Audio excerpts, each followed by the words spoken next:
Peoples party کے شریک chairman Asif Ali Zardari کی جانب سے ارکان سندھ اسمبلی کی تنخواہوں میں اضافے کو روکنے کے حکم پر عمل درآمد نہ ہو سکا۔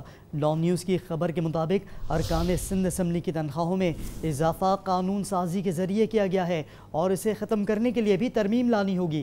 بصورت دیگر قانونی طور پر تنخواہوں میں اضافہ نہیں روکا جا سکتا۔ سندھ اسمبلی کا اجلاس جاری ہے، لیکن ابھی تک تنخواہوں میں اضافے کو روکنے کے لیے کوئی ترمیم سامنے نہیں لائی جا سکی ہے۔ مزید جانتے ہیں ڈان نیوز کے نمائندے امتیاز مغیری سے۔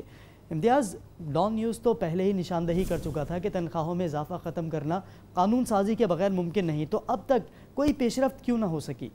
دیکھیں علی، ہر طرف لمبی خاموشی نظر آئی ہے۔ 3-4 روز سے ہم نے یہ اجلاس کی کارروائی مانیٹر کی ہے۔ جو ٹریجری بینچز ہیں وہاں پر بھی خاموشی ہے، اپوزیشن کی جانب سے بھی خاموشی نظر آ رہی ہے، کیونکہ یہ تنخواہوں میں اضافہ ہوا تھا، غیر معمولی اضافہ ہوا تھا۔ 300% وزیر اعلیٰ ڈپٹی اسپیکر کے تنخواہوں میں اضافہ کیا گیا تھا۔ معاون خصوصی کی بھی تنخواہیں کافی بڑی تھیں، اور اس کے ساتھ ارکان اسمبلی تمام پارٹیوں کے ان کی بھی تنخواہیں بڑی تھیں۔ اور یہ جو ترمیم لائی گئی تھی، قانون سازی کی گئی تھی، اس میں بھی تمام تر پارٹیاں شامل تھیں، MKM، Tehreek Insaf, Peoples party. اب یہ ہے کہ یہ اسے ختم کرنے کے لیے قانون سازی کے حوالے سے ڈان نیوز پہلے ہی نشاندہی کر چکا ہے۔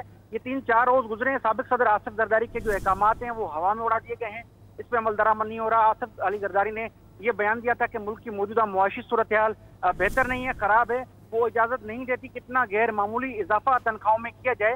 اب اس حوالے سے جو ہم نے بات کی ہے ارکان اسمبلی سے اور پیپلز پارٹی کے نمائندوں سے، وہ کہتے ہیں کہ اس میں عمل درآمد ممکن نہیں ہے، کیونکہ جو ارکان اسمبلی نے اس پہ قانون سازی کی ہے وہ ان کے بھی بچے اسکول جاتے ہیں، ان کے بھی فیسیں ادا کرنی ہوتی ہیں، خرچے ہیں، اخراجات ہیں، تو اب غیر سنجیدگی نظر آ رہی ہے۔ آصف زرداری کیونکہ بڑا فورم ہے، وہ پیپلز پارٹی کے چیئرمین بھی ہیں، تو اس حوالے سے ان کا حکم جو ہے وہ ماننے کے لیے وزیر اعلیٰ سندھ اور باقی لوگوں نے احکامات دیے تھے کہ یہ عمل درآمد رک جائے گا، لیکن قانون سازی کے بغیر یہ ممکن نہیں، اور ہمیں ابھی تک نظر نہیں آیا کہ کوئی بھی ترمیم لانے کے لیے اس پر کام نہیں کیا گیا، نہ ہی سنجیدگی نظر آ رہی ہے۔ ایسا لگتا ہے سابق صدر آصف زرداری کو احکامات نہیں مانے جائیں گے۔